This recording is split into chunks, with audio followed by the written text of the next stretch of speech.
الحمدللہ نحمدہ ونستعینہ ونستغفرہ ونعوذ باللہ من شرور انفسنا ومن سیئات اعمالنا من یہدہ اللہ فلا مضل لہ ومن یضللہ فلا ہادی لہ واشہد ان لا الہ الا اللہ وحدہ لا شریک لہ واشہد ان محمدا عبدہ ورسولہ اما بعد۔ محترم ناظرین السلام علیکم ورحمۃ اللہ وبرکاتہ۔ میں ہوں آپ کا میزبان عبدالباسط اور میرے ساتھ اسٹوڈیو میں موجود ہیں شیخ رضا اللہ عبدالکریم مدنی حفظہ اللہ۔ شیخ صاحب السلام علیکم ورحمۃ اللہ وبرکاتہ۔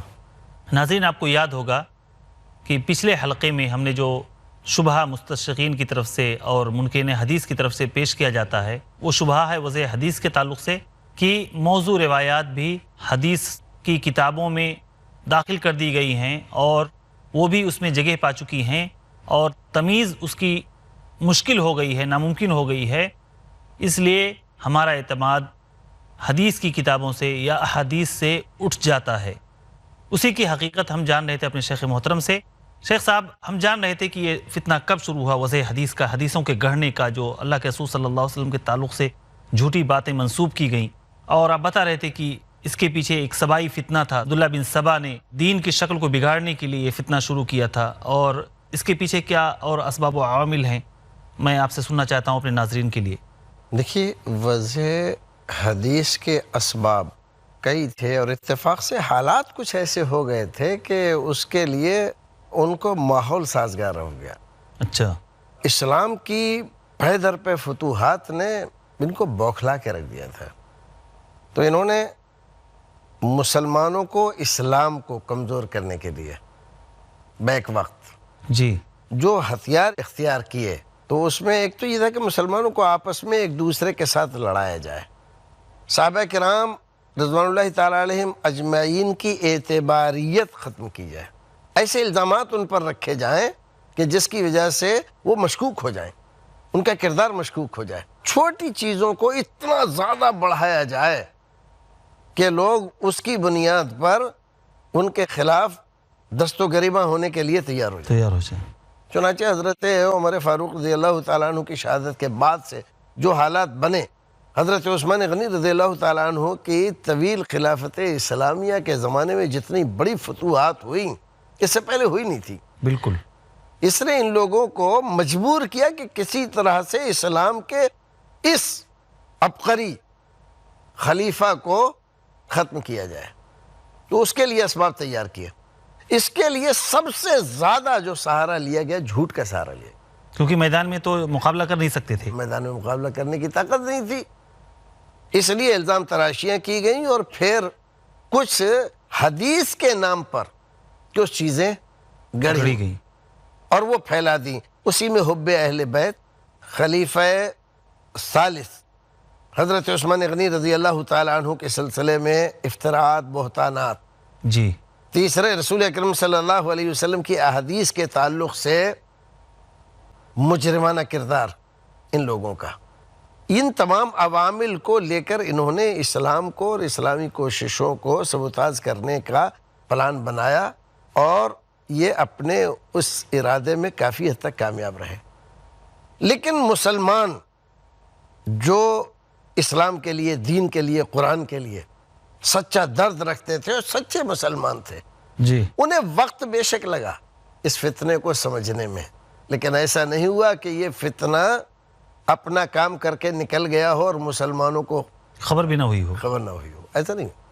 ایک وقت ضرور لگا سمجھنے میں کہ یہ کیا ہو رہا ہے، کون کر رہا ہے، لیکن آخر کار انہوں نے اس کو سمجھ لیا، یہ کون کر رہا ہے اور کس بنیاد پر کر رہا ہے، کن کن چیزوں کو اس میں استعمال کیا گیا ہے، اور پھر ان تمام کی مسلمانوں نے اچھی طرح سے جی، اب ہمارا موضوع چونکہ انکار حدیث کے تعلق انکار سے ہے، حدیث، انکار حدیث کا جب یہ فتنہ اس انداز سے شروع ہوا تو حضرت علی رضی اللہ تعالیٰ عنہ کی ہی ایک حدیث میں آپ کو سنانا چاہتا ہوں۔ ایک بار ایک آدمی آیا اور ان کو حدیثیں سنانے لگا، ان کی طرف توجہ ہی نہیں دی انہوں نے، کئی بار اس نے متوجہ کرنا چاہا علی رضی اللہ عنہ کو، حضرت علی، تو حضرت علی نے جب کوئی توجہ نہیں دی تو اس کو بڑا غصہ آیا، حدیث سنا رہا ہوں اور یہ توجہ ہی نہیں دے رہے ہیں، تو اس نے شکایت کی، کہا کہ کیا معاملہ ہے، میں آپ کو حدیث رسول سنا رہا ہوں اور آپ توجہ نہیں دے رہے ہیں، کہا کہ دیکھو ایک وقت وہ تھا کوئی آدمی کہتا تھا قال رسول اللہ تو ہم چوکنے ہو جاتے تھے، کان کھڑے ہو جاتے تھے. ہمارا دل، ہمارا دماغ، ہماری سوچ، ہماری آنکھیں، ہمارے کان سب سب متوجہ. اس کی طرف لگ جاتے تھے. جی. یہ وہ زمانہ تھا. اس زمانے میں کوئی آدمی جھوٹ نہیں بولتا تھا. اور جب تم جیسے لوگوں نے اس چیز کو اختیار کر لیا اور اس میں شہد میں زہر ملانا شروع کر لیا تو اب تمہارے کہنے کا ہمارے اوپر کوئی اثر نہیں ہوتا. نہ ہمارا دل، نہ ہمارا دماغ، نہ ہمارے کان، نہ ہماری آنکھیں کچھ بھی تمہاری طرف رغبت نہیں کرتی. بالکل. یہی وہ موقع ہے جب محدثین کرام نے کہا سموا لنا رجالکم، سند بیان کرو. کس سے سنا تم نے کس سے سنا؟ جی. فلاں سے سنا. اس نے کس سے سنا؟ فلاں سے سنا. اس نے کس سے سنا؟ اب جب سند پوچھنے لگے محدثین کرام تو جتنے بھی یہ جھوٹے تھے نا سب کھڑے ہوئے، روپوش ہو گئے. میدان چھوڑ گئے. اب سند کہاں سے بیان؟ اب اگر جھوٹی سند بیان بھی کریں تو محدثین کرام پکڑ لیں. ایک مجمع میں ایک آدمی ایسی بیان کر رہا تھا، ایک محدث نے پوچھا کہ سمع من، اس آدمی نے کس سے سنا؟ تو اس نے میں فلاں سے سنا. تو کہنے لگا کہ یہ آدمی اس سے کیسے سن سکتا ہے، کیونکہ یہ آدمی تو پیدا ہی نہیں ہوا تھا سننے والا، اس سے پہلے اس کی وفات ہو گئی تھی، تو سنا مرنے کب؟ کے بعد سنا ہے کیا؟ محدثین کرام نے تاریخ وفات، تاریخ میلاد کو محفوظ رکھ کے یاد کر کے ایک دو نہیں سینکڑوں لوگوں کے ناطقے بند کر دیے. ان لوگوں کو تو اس کا احساس تھا نہیں. جیسے آج کل عوام ہیں، ہمارے یہاں بھی کتنے سارے واعظین ہیں، جھوٹی روایتیں بیان کرتے ہیں وعظوں میں اور اپنی تقریروں میں. ایک ستارہ تھا، اللہ رب العزت نے پیدا فرمایا، وہ ستارہ اتنے سال کے بعد پیدا ہوتا تھا اور اس کو اتنے بار ہو گئے حضرت جبریل کو دیکھتے ہوئے. اللہ کے رسول نے ان سے پوچھا کہ تم نے وہ ستارہ دیکھا ہے؟ کہا ہاں دیکھا. کتنی بار دیکھا؟ اتنا. تمہاری عمر کتنی ہے؟ کہ اتنی. عمر میں کتنی بار دیکھا؟ اتنا. کتنے دنوں کے بعد نکلتا ہے؟ اتنے دنوں کے بعد. معلوم ہے وہ ستارہ کون ہے؟ کہا کہ کون ہے؟ کہ وہ میں ہی تو ہوں. سبحان اللہ. یہ ثابت کرتے ہیں رسول اکرم صلی اللہ علیہ وسلم کی قدامت کہ آدم سے پہلے اللہ کے رسول کا وجود تھا. اللہ کے رسول کا وجود تھا. ایک روایت پیش کرتے ہیں کہ صورت اور شکل میں، حقیقت میں میرے بیٹے اور صورت میں میرے باپ. اللہ کے رسول آدم کو کہہ رہے ہیں. ہاں آدم بیٹے بنا دیا. یہ سب صوفیانہ روایتیں، یہ سب موضوع من گھڑنت چیزیں ہیں. اسی لیے محدثین کرام رحمۃ اللہ علیہ مجمعین نے کچھ اصول بیان فرمایا. آپ کیسے پہچانو گے؟ آپ کے پاس کوئی اور ذریعہ نہیں ہے. مان لیجئے جو سند ہے، سند میں جو راوی ذکر کیے گئے ہیں ان کے بارے میں آپ کو علم نہیں ہے، راویوں کے بارے میں آپ نہیں جانتے، نہ ان کی تاریخ وفات و تاریخ میلاد آپ کو معلوم ہے، تو آپ کیسے پہچانو گے کہ یہ حدیث ضعیف ہے یا موضوع صحیح ہے موضوع ہے؟ کیسے پہچانو گے؟ یعنی موضوع حدیث پہچاننے کی علامات محدثین کرام نے بیان فرما دی. کہا کہ اگر کوئی حدیث صریح عقل کے خلاف ہو اور معقول کے خلاف، معقول یعنی جو قرآن میں بیان کیا گیا، جو سنت میں بیان کیا، اسلام کے اصول کلیہ کے خلاف ہے کوئی حدیث، اس سے ٹکرا رہا ہے، اس سے ٹکرا رہی ہے، عقل سے بھی ٹکرا رہی ہے اور اس سے بھی ٹکرا رہی ہے، سمجھ لو یہ موضوع ہے. اب اس کا مطلب یہ نہیں کہ جو حدیث عقل کے خلاف ہو، عقل کس کی؟ منکرین حدیث کی. کبھی نہیں. صریح عقل کا مطلب یہ کہ ہر ایک آدمی کی عقل میں نہ آئے وہ بات، کوئی آدمی سنے تو اس کو کہہ اچھا دے رہ کہ یار جائے. یہ کیسے ہو سکتا ہے، یہ کیسے ہو سکتا ہے. ہر ایک آدمی اس کو رد کر دے. یہ نہیں کہ مخصوص طبقہ اس کو رد کرے، تب کہیں گے کہ یہ صریح عقل کے خلاف ہے. نہیں، خالی یہ نہیں کہ عقل کے خلاف ہے، عقل کس کی؟ ہماری عقل کے خلاف. نہیں، صریح عقل کے خلاف ہے. جس کو بھی تھوڑی سی عقل ہے وہ یہ کہہ دے کہ نہیں یہ غلط ہے، اور معقول کے خلاف ہے. جیسے آپ نے وہ مثال دی جی اللہ کے رسول کے تعلق سے کہ آدم علیہ السلام سے پہلے ہی ان کا وجود تھا، یا جی یہ روایت سن کے ہی کوئی بھی شخص چوکنا رہ جائے گا کہ یہ تو بات عقل میں بالکل نہیں آتی، کوئی بھی جو عقل سلیم رکھتا ہے. بہت ساری اس طرح کی جو روایتیں ہیں تو لوگوں نے مشہور کر رکھی ہیں. قصے کہانیوں کی کتابوں میں زیادہ ہے یہ ساری چیزیں. اسی لیے محدثین کرام نے واعظین حدیث میں خاص طور سے قصاصین کا لفظ استعمال کیا کہ یہ موضوعات کو پھیلانے میں سب سے بڑا کردار ادا کرتے ہیں۔ تدریب الراوی میں اور دیگر محدثین کرام نے اپنی اپنی کتابوں میں، علامہ ابن الجوزی نے بھی لکھا ہے، ایک مسجد میں نماز پڑھنے کے لیے حضرت امام احمد بن حنبل اور یحییٰ بن معین تشریف لے گئے۔ نماز پڑھی، نماز کے بعد ایک آدمی کھڑا ہوا اور حدیثیں بیان کرنے لگا۔ شیخ یہ واقعہ انشاءاللہ العزیز ہم وقفے کے بعد آپ سے سنیں گے۔ ناظرین کرام، وقفے کا وقت ہوا ہے، ہم تھوڑی دیر کے لیے آپ سے اجازت چاہتے ہیں۔ انشاءاللہ العزیز وقفے کے بعد دوبارہ ہم اپنے شیخ کے ساتھ آپ کی خدمت میں حاضر ہوں گے اور اپنے شیخ سے اس واقعے کی تکمیل سنیں گے۔ آپ سے اجازت چاہتے ہیں۔ السلام علیکم ورحمۃ اللہ وبرکاتہ۔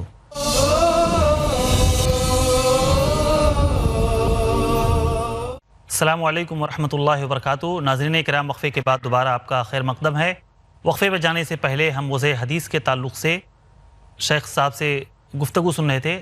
شیخ صاحب ایک واقعہ سنا رہے تھے وضع حدیث کے تعلق سے، میں چاہتا ہوں کہ محترم آپ اس واقعے کی تکمیل فرمائیں۔ تو حضرت امام احمد بن حنبل رحمۃ اللہ علیہ اور حضرت امام یحییٰ بن معین جی مشہور محدث ہے، نقاد بالکل، قرآن احادیث میں جرح و ان کا تعدیل کے خاص طور بڑی عزت سے نام لیا جاتا۔ دونوں آدمی نماز پڑھنے کے لیے گئے، نماز پڑھنے کے بعد جو بیٹھے تو ایک آدمی کھڑا ہوا اور حدیث بیان کرنے لگا۔ حدثنی احمد بن حنبل حدثنی یحییٰ بن معین۔ سبحان اللہ، انہی کے سامنے جب وہ حدثنی یحییٰ بن معین کہے تو امام احمد بن حنبل ان کی طرف دیکھیں، تم نے بیان کیے؟ سر ہلائیں کہ نہیں؟ جب وہ کہے حدثنی احمد بن حنبل تو وہ دیکھیں، تم نے بیان کیے ہے؟ میں نے نہیں بیان کیا۔ دسیوں حدیثیں بیان کر دی اس نے۔ ہر زمانے میں اس طرح کے لوگ عوام کے بڑے چہیتے ہوتے ہیں اور ذرا سی دیر میں فتنہ کھڑا کر دینا ان کے لیے بڑا آسان ہوتا ہے۔ جو نئی نئی چیزیں لے کے آئیں، عوام پر اعتبار قائم کر لیتے ہیں۔ تعظیم رسول، محبت رسول، اولیاء کرام، بزرگان دین کی عظمت، احترام، یہ وہ، اس طرح کے موضوعات کو لے کر کسی بھی عالم کو خاموش کر دینا یا اس کے خلاف عوام کو بھڑکا دینا ان کے لیے آسان رہتا ہے۔ جی اب یہ دونوں بیچارے اس بات سے ڈر رہے ہیں کہ کہیں ابھی یہ کوئی فتنہ کھڑا نہ کر دے، بیٹھے ہوئے ہیں۔ رفتہ رفتہ ایک آدمی، دو آدمی، تین آدمی کر کر کے ایک ایک کر کے مسجد سے نکل گئے لوگ۔ تقریباً مسجد خالی ہو گئی، وہ آدمی رہ گیا، یہ دونوں اور رہ گئے۔ اب یہ دونوں ان کے پاس گئے، سلام علام کیا کہ شیخ خیریت ہے، یہ ہے وہ ہے، اور یہ جو آپ نے حدیثیں بیان کی، یہ حدیثیں آپ نے کہاں سے سنی ہیں؟ تو کہا حدثنی یحییٰ بن معین حدثنی احمد بن حنبل۔ تو امام احمد بن حنبل رحمۃ اللہ علیہ نے فرمایا انا احمد بن حنبل وہذا یحییٰ بن معین ما حدثناک، میں احمد بن حنبل ہوں، یہ یحییٰ بن معین ہے، ہم نے تو کبھی تم کو یہ حدیث نہیں سنائی، تم کہاں سے بیان کر رہے ہو؟ آپ اس کی ڈھٹائی دیکھیے۔ کہنے لگا کنت اسمع، میں سنا کرتا تھا کہ احمد بن حنبل بہت بے وقوف آدمی ہیں اور یحییٰ بن معین تو بہت ہی گاودی آدمی ہیں، آج تجربہ ہو گیا، تم لوگ سمجھتے ہو دنیا بھر میں تم ہی احمد بن حنبل ہو، ساری دنیا میں تم ہی یحییٰ بن معین ہو اور کوئی ہے نہیں۔ میں اتنے دسیوں آدمیوں سے احمد بن حنبل سے روایت کرتا ہوں۔ آپ اندازہ لگائیے، ڈھٹائی ہے، ڈھٹائی ان کی۔ ٹھیک ہے، ایک مجلس میں، ایک مسجد میں آپ یہ ڈھٹائی کر سکتے ہو۔ اب یہ جو ہے یحییٰ بن معین اور احمد بن حنبل رحمۃ اللہ علیہ، انہوں نے سن لی نا وہ حدیث، بالکل سن لی، اب جا کر اپنے کتاب میں لکھ دیتے ہیں، ایک آدمی ایسے ایسے بیان کرتا ہے، یہ حدیثیں موضوع ہیں، بالکل، ختم ہو گیا نا اس کا قصہ، بے شک، اس کی کہانی ختم ہو گئی۔ محدثین کرام نے اپنی کتابوں میں جو یہ ضعیف، موضوع، منکر احادیث لکھی ہیں، بعض لوگ اعتراض کرتے ہیں انہوں نے کیوں لکھی ہے؟ ارے یہ نہ لکھتے تو پتہ ہی کہاں چلتا ہمیں کہ ایسی روایتیں بھی لوگوں نے گڑھی، بالکل، انہی لوگوں نے تو بتایا ہے، یہ تو احسان ہے ان لوگوں کا، ان لوگوں کے بتانے ہی سے ہمیں پتہ چلا ہے کہ یہ موضوع ہے، یہ من گھڑنت ہے، یہ فلاں آدمی نے گڑھی ہے۔ وضاعین کا تعارف کرایا کس نے؟ محدثین نے کروایا، انہی کی کتابوں میں پتہ چلتا ہے یہ آدمی کون ہے، کہاں پیدا ہوا، کس سے علم حاصل کیا، کس علاقے میں اس نے اپنی سرگرمیاں جاری رکھی، کون سی حدیثیں یہ گڑھ کر بیان کرتا تھا۔ یہ سب احسان تو محدثین کرام، بالکل، اور اگر وہ نہ بتاتے تو واقعی دین اسلام اپنی اصلی حالت میں باقی نہ باقی رہتا نہیں رہتا. ان تمام جھوٹوں کے بنائے ہوئے پیمانوں سے اسلام سب گڑبڑ ہو جاتا. اس لیے محدثین کرام نے کہا اگر صریح عقل کے خلاف کوئی آدمی بیان کرتا ہے تو مت مانو. کوئی آدمی نسل پرستی کی باتیں کرتا ہے، عربی، علاقائیت، ترکی، رنگ و نسل. رنگ و نسل کی باتیں، پٹھان، انصاری، جیسے ہمارے یہاں جیسے طبقات میں لوگوں نے بانٹ رکھا ہے، اسلام میں اس کی گنجائش کہاں ہے؟ بالکل نہیں. بتانے رنگ و خوں کو توڑ توڑ کر ملت میں گم ہو جا. نہ ایرانی رہے باقی نہ تورانی رہے باقی. اسلام تو یہ ہے. اسلام نے تو ان تمام قومیتوں کو ختم کر کے ایک قومیت بنائی اسلام کی، مسلمان کی. مسلمان کر دیا سب کو. مسلمان ہے وہ اتنا کافی ہے. صحابہ کرام رضوان اللہ تعالیٰ علیہم اجمعین جن علاقوں میں گئے ان علاقے کے لوگوں سے شادی بیاہ کر کے وہاں کے لوگوں کو، آپ دیکھیے کہ آپ آج مصر میں چلے جائیے، جس سے پوچھیے وہ کہے گا کہ میں عربی ہوں.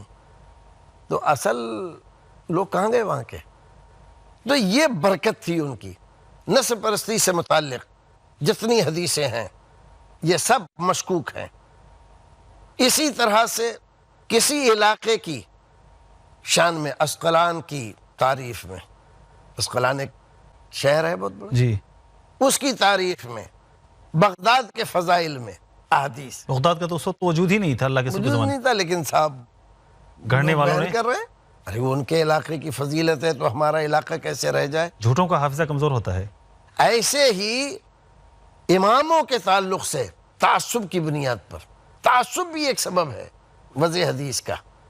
حضرت امام شافعی رحمۃ اللہ علیہ کے تعلق سے کچھ لوگوں نے حدیث گڑھی، سیکون فی امتی رجل یقال له محمد ابن ادریس هو اضر علی امتی من ابلیس. استغفر اللہ. ابلیس سے زیادہ نقصان دہ ہوگا میری امت کے لیے وہ.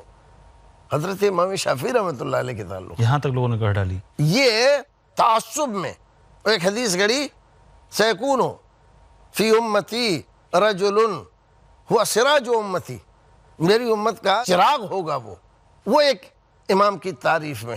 اچھا. بعض لوگ اس کو امام حنیفہ رحمۃ اللہ علیہ کے لیے استعمال کرتے ہیں. یہ کیا ہے؟ محدثین کرام نے کہا اس طرح کی جو حدیثیں ہیں یہ بھی سب موضوعات کے زمرے میں ہیں. بالکل. جب تک کوئی محدث، اور محدث بھی ایسا نہیں جو معتدل محدث ہو، اپنے فن کا ماہر ہو، جب تک وہ نہ کہہ دے کہ یہ حدیث صحیح ہے یا حسن ہے تب تک اس کو نہیں مانا جائے گا. وہ ضعیف اور ضعیف جدہ، منکر، موضوع، وردہ کے زمرے میں رہے گی. اسی طرح سے کوئی آدمی دعویٰ کر دے، جیسے ہمارے یہاں ہندوستان میں ایک آدمی نے دعویٰ کیا صحابیت کا. ہندوستان میں جی ہندوستان میں دعویٰ کیا اور کہا کہ میں اللہ کے رسول کا صحابی ہوں. بھائی تمہاری عمر کتنی ہے؟ اتنے 100 سال میری عمر ہے. جبکہ رسول اکرم نے اپنے ہی زمانے میں یہ بات بتلا دی تھی کہ آج سے ما من نفس منفوست، جو اس وقت جو سانس لے رہا ہے 100 سال کے اندر اندر وہ مر جائے گا. اب یہ آدمی کہہ رہا ہے کہ میں اللہ کے رسول کا صحابی ہوں، اتنے 100 سال مجھ کو ہو گئے، تو جھوٹا ہی ہے. صحابیت کا دعویٰ کر رہا ہے، وہ صحابی کو جھوٹا کہہ رہے ہیں، یہ بات ہے. اسی طرح سے خواب میں دیکھا کسی نے اللہ کے رسول نے ایسا ایسا فرمایا، عمر فاروق نے ایسا ایسا فرمایا. جو ہمارے یہاں صوفی حضرات کے یہاں کشف و خواب کے بنیاد پر احادیثیں چلتی ہیں. کہتے ہیں کشف سے حدیث کی تصحیح کی جا سکتی ہے. کشف سے خواب کی بنیاد پر حدیث کی تصحیح کی جا سکتی ہے. اللہ کے رسول سے میں نے پوچھا اللہ کے رسول یہ حدیث کیسی ہے؟ کہا صحیح ہے. تو کیا اس کو مانا جائے گا؟ نہیں مانا جائے گا، قطعی طور پر نہیں. قطعی طور پر نہیں مانا جائے گا. یہ بالکل جھوٹی روایت ہے. ایسے ہی الفاظ اس کے ایسے ہوں رقیق جو رسول اکرم صلی اللہ علیہ وسلم کے الفاظ نہیں ہو سکتے. اب یہ کیا، یہ ذوق کی بات ہے. بالکل. محدثین کرام جن کا اوڑھنا بچھونا اللہ کے رسول کے الفاظ ہیں، وہ سننے کے بعد فوراً پہچان لیتے ہیں کہ یہ الفاظ اللہ کے رسول کے نہیں ہو سکتے. ایسی بات اللہ کے رسول نہیں کہہ سکتے. لسان نبوت سے یہ ادا نہیں ہو سکتا. ادا نہیں ہو سکتی، کہہ دیتے ہیں موضوع ہے یہ. اسی طرح سے اگر کوئی بات ایسی ہو کہ جس کا تعلق کسی قوم کی ذلت اور خواری سے ہو، فلاں قوم فلاں برادری یہ ایسی ہے، ان کی مذمت میں ہے، یہ بین دلیل ہے کہ یہ رسول اکرم صلی اللہ علیہ وسلم کی حدیث نہیں ہو سکتی۔ جیسے بہت سارے لوگوں نے کپڑا بننے والوں کی تردید میں، ان کے بے عزتی میں بہت ساری روایتیں گڑھ رکھی ہیں، یہ سب موضوعات ہیں۔ ایسے ہی کپڑا دھونے والوں کے لیے، سباغین کے لیے، تو یہ سب موضوع روایتیں ہیں۔ یہ قواعد کلیہ محدثین کرام نے بنائے۔ ذرا سا کام کیا، جس آدمی نے کسی اندھے کو راستہ بتا دیا تو اس کے لیے اتنی اتنی حوریں اور اتنی جنتیں جی انتظار کر رہی ہیں، کہ یہ سب من گھڑنت ہے۔ اور ذرا سا کوئی، جس آدمی نے مسجد سے بایاں پیر نکالا تو اس کے لیے ایسا ایسا ہے، کوئی عذاب بیان کرے اس کے لیے، عذاب بیان کریں، وعیدیں بیان کریں، یہ موضوعات میں سے ہے۔ اسی طرح سے کوئی چیز مشاہدے کے خلاف ہے، یہ اصول کچھ محدثین کرام نے بیان فرمائے ہیں۔ بیان فرمایا ہے کہ یہ موضوعات، جیسے ایک روایت بیان کی جاتی ہے کہ اللہ کے رسول صلی اللہ علیہ وسلم ایک بار عصر کے بعد حضرت علی بیٹھے ہوئے تھے، رسول اکرم آئے تو ان کے دانوں پر سر رکھ کر سو گئے۔ اب ان کی نماز نکلی جا رہی ہے، اور نماز نکلی جا رہی ہے تو اس کی وجہ سے وہ بے چین ہیں، ان کی آنکھ سے آنسو نکلا، رسول اکرم کے رخسار مبارک پہ گرا، آپ کی آنکھ کھلی، کہا کیا بات ہے علی؟ کہا کہ اللہ کے رسول میری نماز قضا ہو گئی۔ تو آپ نے کہا ارے، تو اللہ تعالیٰ سے دعا کی، دوبارہ سورج نکل آیا کہ علی پڑھ لو اپنی نماز۔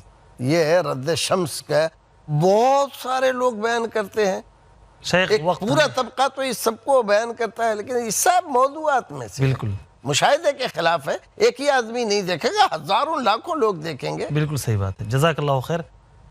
ناظرین کرام، آپ نے دیکھا کہ موضوع روایات کی چھان بین میں محدثین کرام نے کیا کردار ادا کیا، اور موضوع روایات کی پہچان کے لیے کون سے اصول وضع کیے، کہ آپ متن دیکھ کر اگر آپ اللہ کے رسول صلی اللہ علیہ وسلم کی سنتیں اپنی زندگی میں نافذ کیے ہوئے ہیں، اللہ کے رسول صلی اللہ علیہ وسلم کی احادیث جو صحیح احادیث کتب حدیث میں موجود ہیں انہیں پڑھنے پڑھانے کے آپ عادی ہیں، تو آپ موضوع روایات کو دیکھ کر اندازہ لگا سکتے ہیں کہ یہ اللہ کے رسول صلی اللہ علیہ وسلم کی زبان مبارک سے کبھی بھی ادا نہیں ہو سکتے۔